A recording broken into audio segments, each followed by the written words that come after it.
Halo semuanya, ini adalah rekaman lecture dari topik ke-8 kita, abad ke-17 sampai 18, bagian kedua.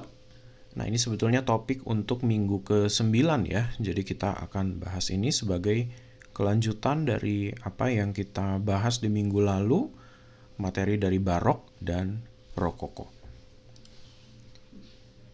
Nah, kali ini kita bakal mulai bahas dari gerakan seni yang namanya neoklasik. Sebelum kita masuk ke neoklasik sendiri, mungkin saya perlu refresh sedikit bahwa yang lalu kita sudah bicara tentang gaya seni barok dan rokoko ya. Jadi barok dan rokoko itu sebetulnya salah satu gaya seni yang kita bisa bilang um, terlalu mewah, terlalu mementingkan kekayaan, dan terlalu menghambur-hamburkan uang. Ya, gimana tidak? Untuk bikin sesuatu yang sebegitu mewahnya dibutuhkan uang yang banyak. Untuk bikin hiasan-hiasan berlebih itu juga tentunya tingkat kesulitan makin tinggi, waktu makin banyak, artinya bayaran terhadap orang yang bekerja juga tentunya para seniman dan artisannya akan jauh lebih lama juga. Jadi otomatis itu semua masalah menghambur-hamburkan uang pada ujungnya. Nah, gara-gara itu dan gara-gara zeitgeist yang sudah terjadi ya, jadi memang ada pemberontakan di Paris, sudah ada revolusi, percobaan untuk menggulingkan mereka yang kaum elit, maka pada era itu ada sebuah gerakan yang merespon. Sama seperti kebiasaan di dunia barat, seperti biasa seninya ketika sesuatu sudah melampaui batas, seperti di abad pertengahan yang kita ingat ya, jadi coraknya agama semua, mereka tiba-tiba berpikir untuk kembali aja ke sesuatu yang lebih stabil ya, jadi kembali lagi ke tradisi klasik Greco-Roman. Maka muncullah Renaissance kalau direspon terhadap abad pertengahan. Nah, kali ini kalau seandainya kita merespon terhadap hingar-bingarnya Barok dan Rokoko, ya mereka juga merasa bahwa kita butuh untuk kembali. Maka kembalilah mereka ke gerakan neoklasik.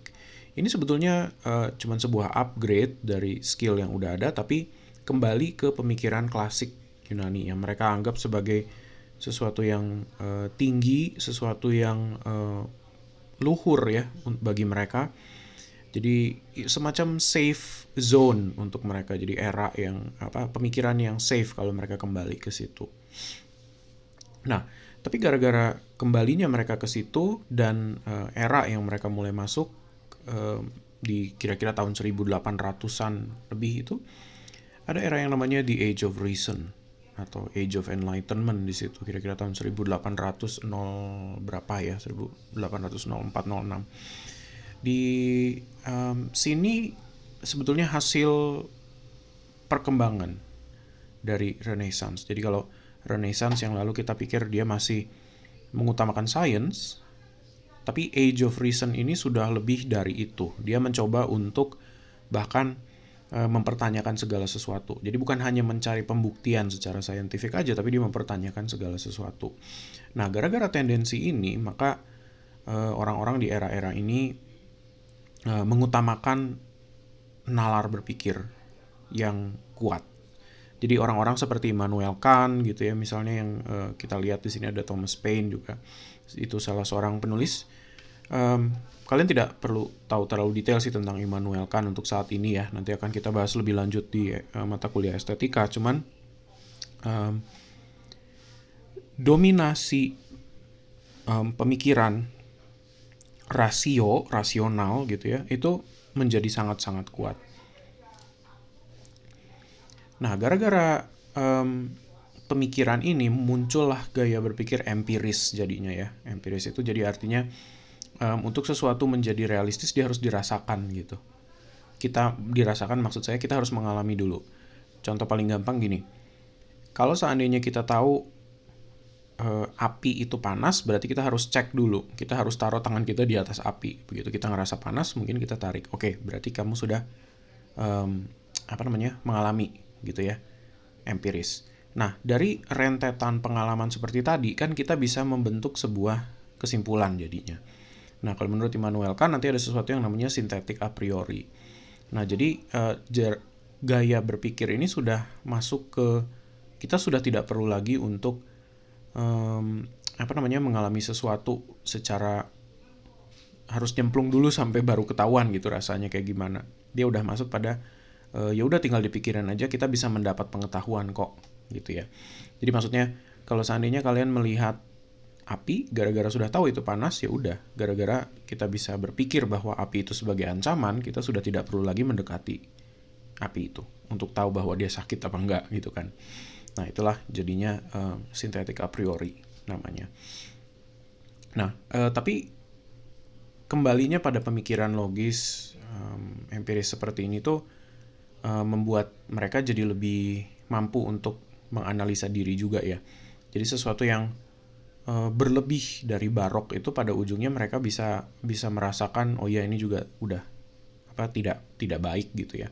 Jadi makanya mereka sebagai counter itu mereka kembali ke tradisi klasik mereka. Tapi karena kembalinya mereka pada pemikiran klasik tadi itu, mereka pada ujungnya kembali juga ke standar-standar lama. Dan karena kembalinya ke standar lama, maka mereka mencoba untuk mengokohkan diri sebagai sebuah standar yang indah dan tidak indah. Gitu. Jadi ada sebuah sekolah seni di Académie des Beaux-Arts itu yang ada di Prancis. Mereka pada ujungnya mencoba untuk menarik sebuah kesimpulan secara filosofis teoritis bahwa sesuatu yang bagus dan jelek itu muncul semata-mata dari apakah lukisan itu klasik atau tidak gitu ya. Jadi klasik atau tidak itu maksudnya akademik apa tidak. Nah, itu sebuah istilah yang selalu muncul di perkembangan seni barat. Jadi semua seni yang akademis biasanya akan dianggap indah sama mereka gitu. Karena memang benar kalau kita lihat dia sudah melalui sebuah proses pemikiran yang panjang, sudah digodok sampai pada titik itu di mana nilai estetikanya tinggi, maka dianggap bagus dan diterima oleh banyak orang gitu ya. Jadi zeitgeistnya pada zaman ini adalah tadi itu mencoba untuk mengutamakan rasio berpikir nalar manusia. Nah, jadi kalau kita lihat di karya-karyanya gitu ya, bagaimana zeitgeistnya mempengaruhi gaya dari lukisan ini, itu kita bisa lihat dia kembali pada komposisi-komposisi yang ada di era-era klasik itu. Dan biasanya orang-orangnya juga relatif lebih datar secara emosi, mirip seperti apa yang kita pernah lihat di Renaissance misalnya ya. Di sini kita bisa lihat memang banyak orang yang menangis dan lain sebagainya, tapi kebanyakan orang-orang tersebut tidak di expose gitu. Jadi beda dengan barok ya, kita udah lihat barok di yang lalu. Rasa sakit itu dimunculkan betul ke tengah audiens. Di sini kan mereka menyembunyikan diri, menutup mukanya, melihat ke bawah gitu, menghadap ke dinding misalnya. Jadi itu semua salah satu termasuk ciri khas dari lukisan-lukisan klasik, di mana mereka mencoba untuk men-tone down gitu atau mengurangi efek-efek emosional itu, karena lagi-lagi mereka lebih cenderung ke pemikiran yang rasional ya dibanding yang betul-betul emosional banget gitu. Jadi ada perbedaan di situ. Nah, lukisan-lukisan yang berasal dari sekolah seni tadi disebut akademisme jadinya. Dan di sini kalau misalnya kita lihat ada kembali lagi ke permasalahan proporsi, permasalahan pose gitu kan. Jadi bagaimana emosi itu bisa dibuat dimoderasi. Tapi di saat yang bersamaan mereka juga udah paham ya bahwa ada kekuatan politis juga di dalam seni. Tapi selama dia tidak berlebihan masih oke.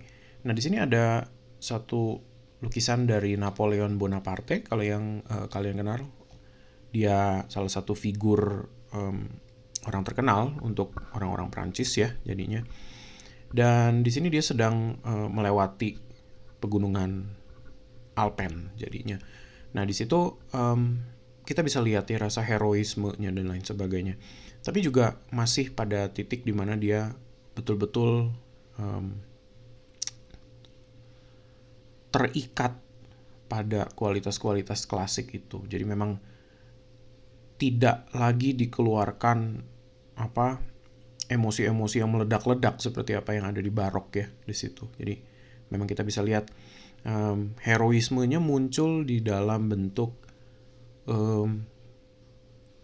kain yang tertiup angin misalnya seperti itu. Tapi dia nggak terlalu meledak ya jadinya emosinya. Kita bisa lihat juga dari ekspresi Napoleon di situ yang relatif datar.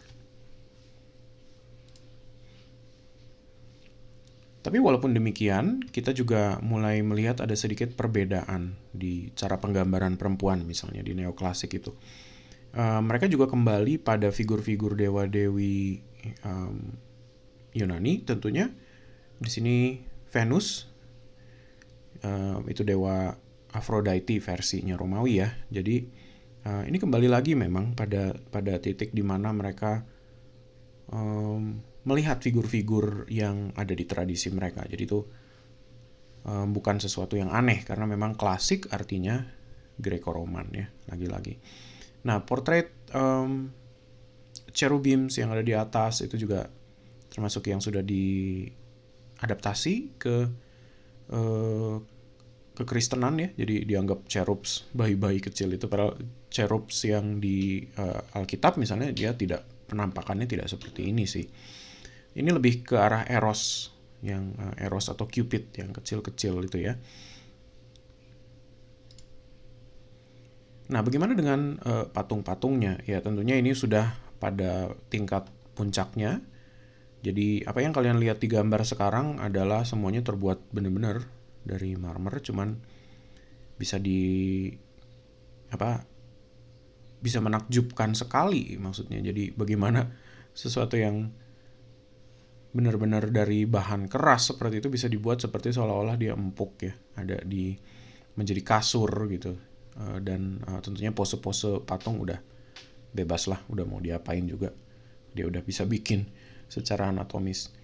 Nah, itu termasuk salah satu puncak jadinya dari tradisi membuat patung marmer ini ya di neoklasik.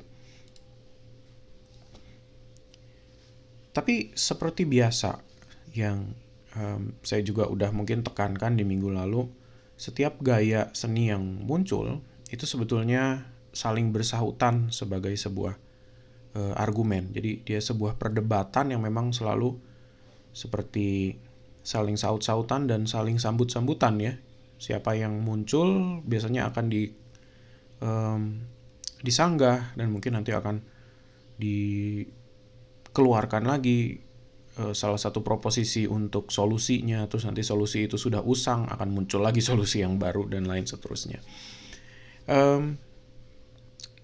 Dari neoklasik, kira-kira setelah neoklasik atau di buntut akhir, tapi masih pada periode yang agak sama, kita bisa lihat ada gerakan yang namanya Pre-Raphaelites.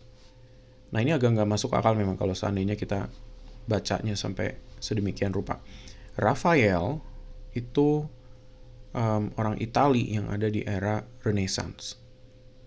Ini sudah tahun berapa? Udah tahun 1900 awal atau 1800 akhir banget ya. Kenapa kembali lagi ke Raphael? Nah, orang-orang ini merasa bahwa kualitas-kualitas klasik yang terus dibawa di perkembangan seni rupa barat itu mengganggu buat mereka. Mengganggunya seperti apa? Mereka merasa bahwa bagaimana cara perempuan ditunjukkan, bagaimana cara alam ditunjukkan itu tidak digambarkan sesuai dengan alamnya, dan kecantikan perempuan sering kali buat mereka malah jadinya dipendam atau diturunkan kualitasnya. Maka karena mereka mencoba melawan dua hal tersebut, maka jelas kita bisa lihat mereka juga mencoba untuk menggambarkan alam dan perempuan secara lebih baik. Nah, gimana caranya? Nah, mereka mulai melepaskan diri juga dari tradisi-tradisi yang mengikat seperti di tradisi klasik dalam melukis.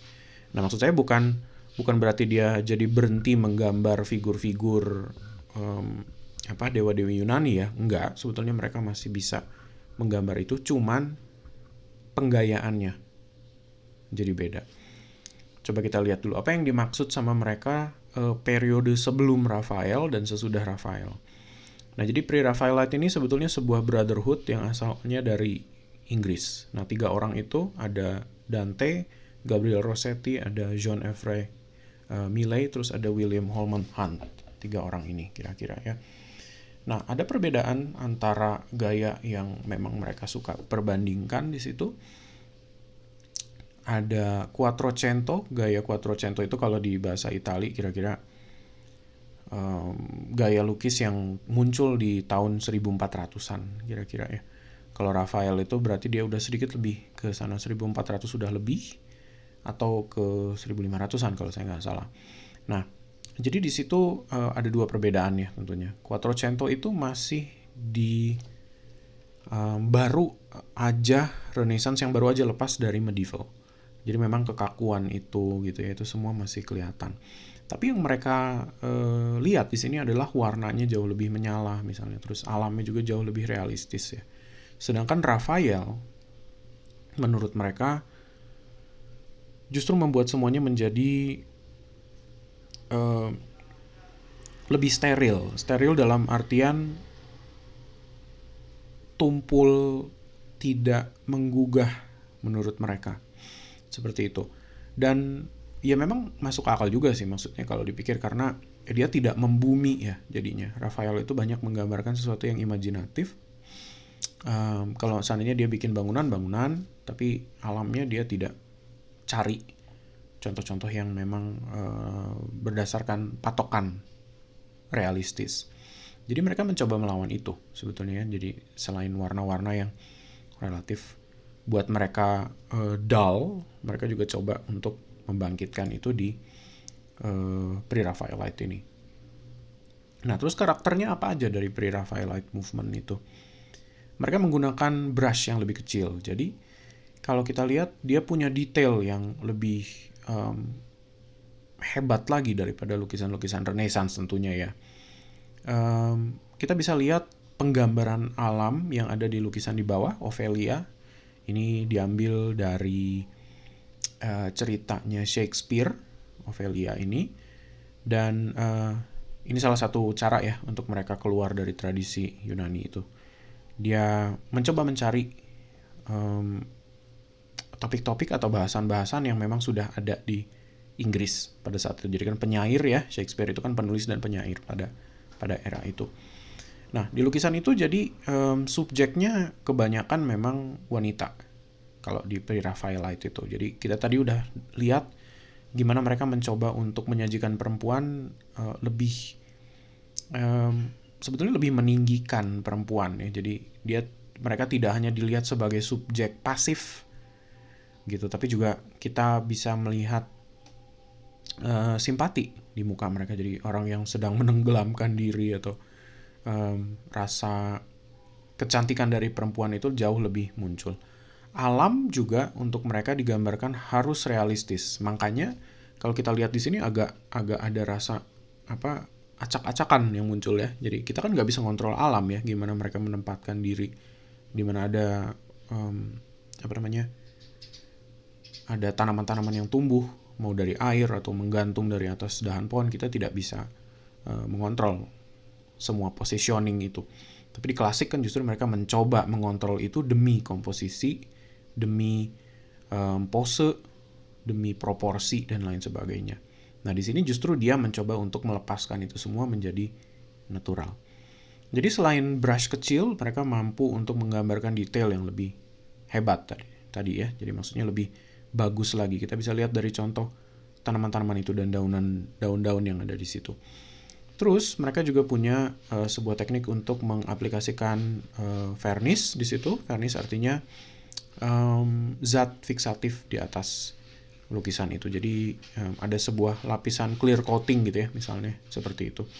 Nah, itu yang bikin karakter lukisan mereka jadi kadang-kadang terlihat ada efek cahaya, ilusi cahaya yang lebih soft. Tadi kita bisa lihat contohnya di Midsummer Eve di situ, karyanya Robert Hughes di sini ya. Nah, itu gimana karakter ini juga kalau saya nggak salah dari Shakespeare, dia bertemu dengan kawanan-kawanan peri kecil itu. Nah, ini kan cahaya-cahaya yang ada di bawah ini sengaja di efek demikian supaya dia terlihat lebih lebih romantis, mungkin bisa dibilang begitu, terlihat lebih soft, terlihat lebih emosional, magical gitu dari itu semua. Nah, terus di poin ketiga juga dia menggambarkan subjek-subjek yang di luar Greco-Roman, tapi walaupun tidak berarti dia membuang semua figur-figur Yunani ya, tetap masih kembali.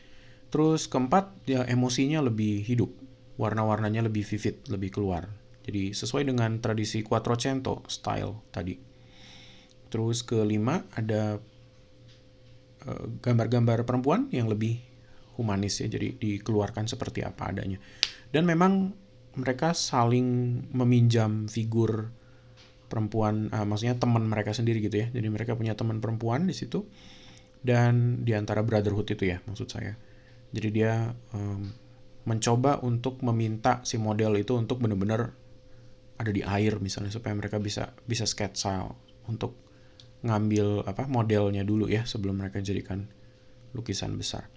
Nah, seperti itu. Jadi mereka tidak terkungkung di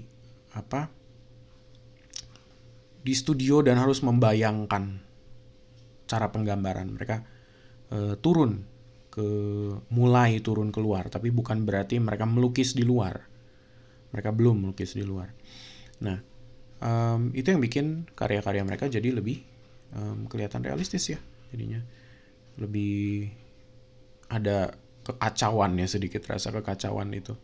Dan alamnya juga terlihat seperti apa adanya, perempuannya juga terlihat jauh lebih menarik simpati buat kita. Nah, ini ada contoh lagi dari John William Waterhouse, ada The Lady of Shalott. Kira-kira itu juga kelihatan ya dari cara-cara menggambarkan perumputan di situ. Terus, nah di sini ada Pandora ya. Ini juga masih kembali ke referensi ke Yunani sebetulnya. Jadi seperti yang saya bilang, tidak sepenuhnya dihilangkan ya. Tapi cara mereka menggambar perempuan tentunya udah jauh berbeda. Nah, di pop culture pernah ada salah satu spin-off dari Devil May Cry. Kalau kalian pernah lihat gambaran-gambaran dari perempuannya, di sini kita bisa lihat gimana perempuannya digambarkan dengan cara yang tradisi yang sama dari Pre-Raphaelite ini. Tentunya ini bukan neoklasik karena kita bisa bandingin ekspresi-ekspresi muka dari si figur-figur perempuannya itu.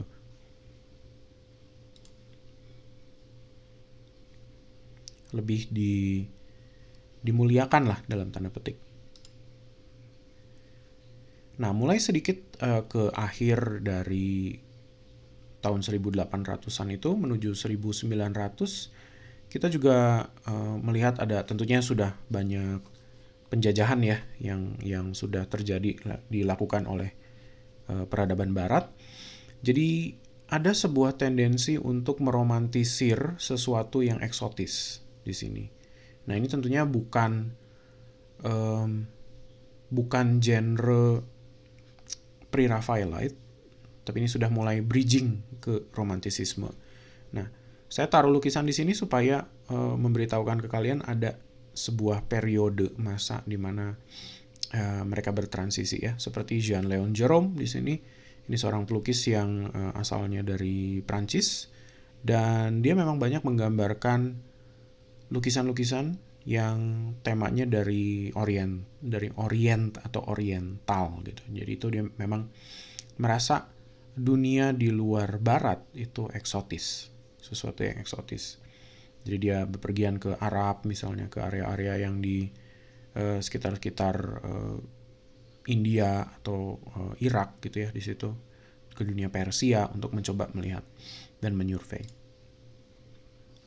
Nah, Setelah dari situ kita masuklah ke romantisisme itu sendiri jadinya.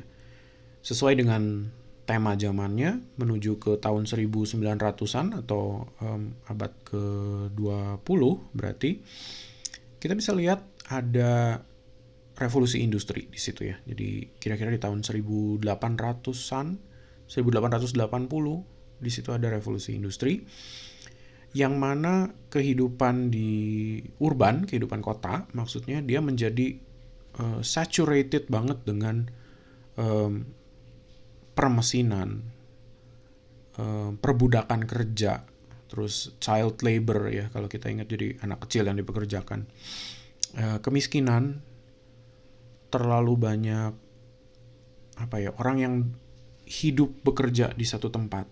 Nah ini juga kalau kita ingat lagi, Eropa pernah diserang sama Black Plague ya, bubonic plague itu. Dan di sini terjadi lagi gara-gara revolusi industri itu. Kehidupan yang tidak bagus, tidak sehat, tikus kemana-mana, muncul lagi bubonic plague itu. Nah, romantisisme itu datang untuk merespon corak kehidupan yang seperti tadi ya. Jadi memang kalau mereka sudah paham betul horor yang bisa disebabkan oleh bubonic plague dan kapitalisme yang buta yang tiada akhir, mereka lantas mencari sebuah pelarian dari situ.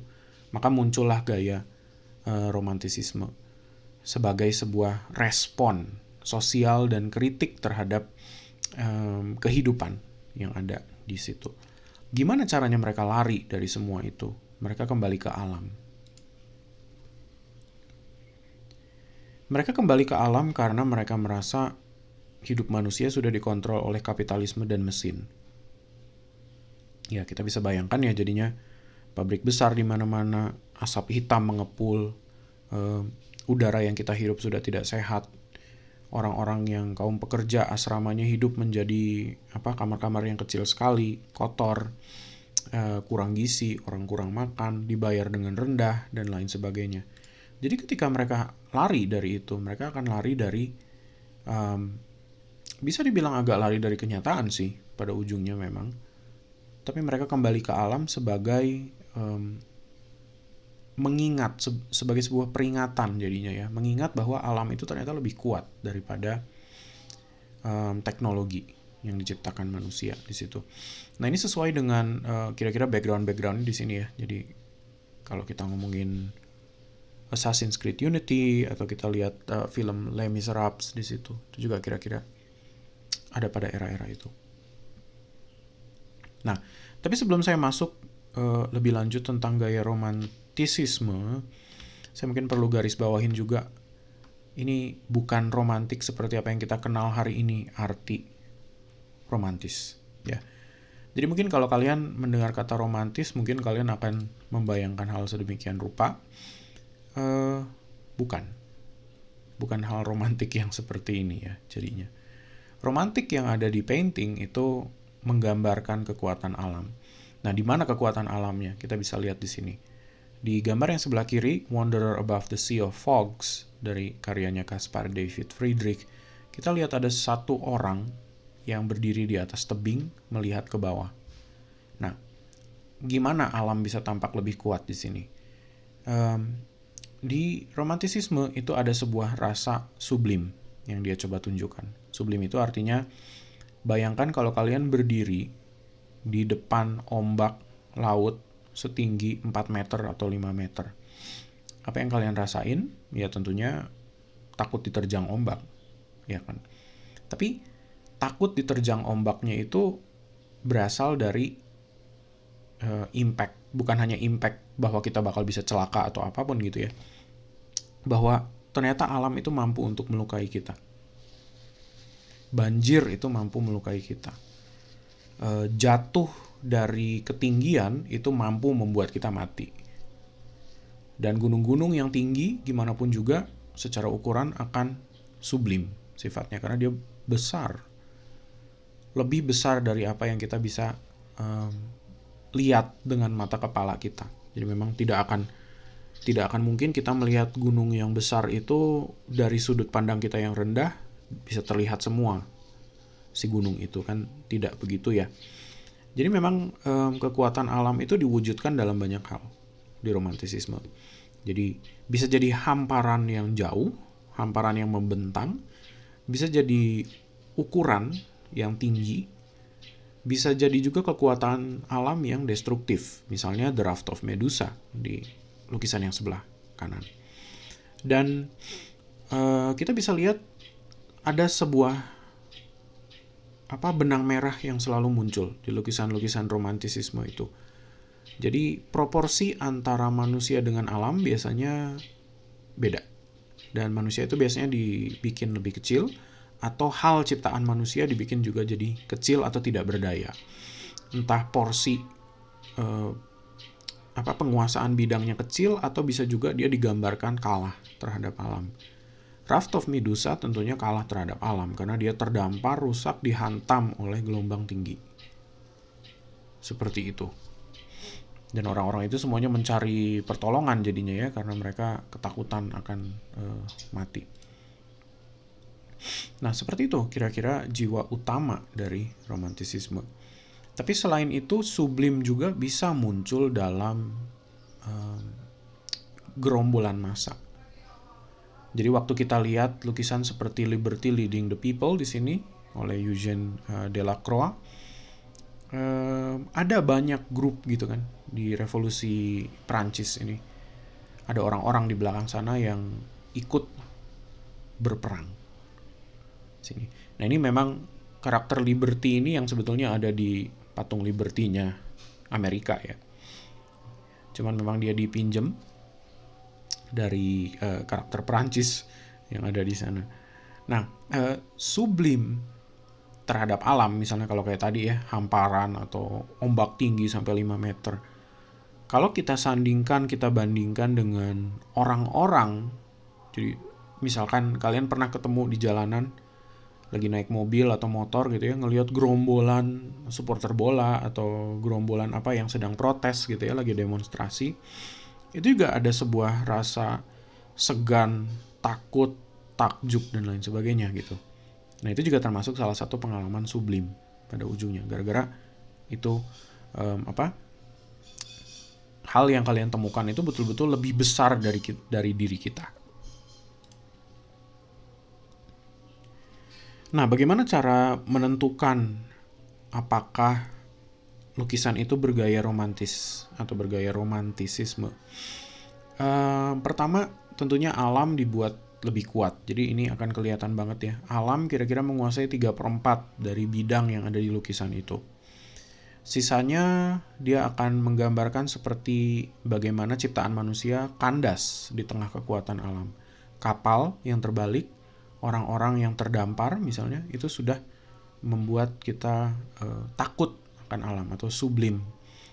Rasa sublim akan alam itu muncul. Terus juga kita bisa lihat dari pencahayaan, biasanya alamnya dibuat lebih puitis, lebih cantik maksudnya. Jadi bukan romantis seperti yang tadi ya, maksudnya bukan yang romantis antara pacar itu, tapi dibuat lebih puitis di sini. Nah, itu kunci dari romantisisme itu seperti itu. Kadang-kadang menjadi memang karena dia dibagus-bagusin ya, dia tidak, kadang-kadang tidak masuk akal. Jadi yang mungkin paling yang bikin kita jadi merasa aneh tuh misalnya di tengah keadaan horor seperti ini pencahayaannya bisa puitis gitu ya. Itu sesuatu yang kayaknya too good to be true gitu kan. Jadi kayak kok bisa gitu ya. Sama juga dengan yang di sini kita lihat The Raft of Medusa tadi ya. Gimana bisa terjadi sedemikian rupa pas di tengah matahari terbenam atau matahari terbit mungkin. Nggak tahu. Tapi ya anyway, derajat dibikin lebih puitisnya tuh seperti itulah kira-kira. Selalu ada perbandingan ya, seperti tadi ini juga kita bisa survei satu lagi. Alamnya biasanya lebih besar, terus ada bangunan-bangunan di situ, terus udah gitu ada kereta kuda di situ yang dibawa. Jadi memang itu sebuah kontras yang terus-menerus ditunjukkan di lukisan romantisisme. Kalau di Indonesia tentunya kita punya Raden Saleh ya, yang memang dia sudah mulai melukis dari era romantisisme ini. Jadi kebanyakan lukisan dia romantik, genrenya pasti romantik. Oke, nah ini semua rangkuman dari karakter romantic painting ya, kira-kira seperti itu. Jadi bisa juga dia menjadi simbolis atau secara emosi bisa mentah. Di berikutnya, ketika kita sudah lihat tadi ada bagaimana alam dibuat lebih puitis ya, kita akan bertransisi nanti masuk ke impresionisme di situ. Jadi kita akan mulai melihat dari Joseph Mallord Turner di sini, atau kita panggil Turner aja si pelukis. Ada filmnya di situ, kalian boleh coba cek kalau kalian mau, Mr. Turner. Dia juga mewarisi tradisi-tradisi seperti dari Pre-Raphaelite tadi ya, yang dia mencoba menggambarkan alam seperti apa adanya. Terus udah gitu dia mewarisi juga tradisi romantik yang dimana dia mencoba menggambarkan kekuatan dari alam itu. Tapi di tengah eksperimentasi itu, dia menemukan cara bagaimana kita melihat atau mata kita atau pikiran kita mampu untuk mencerna sebuah lukisan yang hampir abstrak sifatnya. Nah gitu, jadi melalui goresan-goresan yang lebih kasar, lebih kuasnya jauh lebih besar-besar ya dipakai. Jadi itu kelihatan lebih dreamlike gitu. Jadi hampir seperti aura-auranya seperti mimpi gitu ya kalau kita ngelihat lukisan-lukisan seperti itu. Nah, dari situlah kita mulai bertransisi nanti ya. Jadi kalian bakal bisa melihat bagaimana keterusan itu memunculkan gaya impress di apa yang lebih lanjutnya di tahun-tahun yang lebih mendatang. Nah, kira-kira segitu dulu materi untuk sekarang. Nanti kita sambung lagi di pertemuan selanjutnya.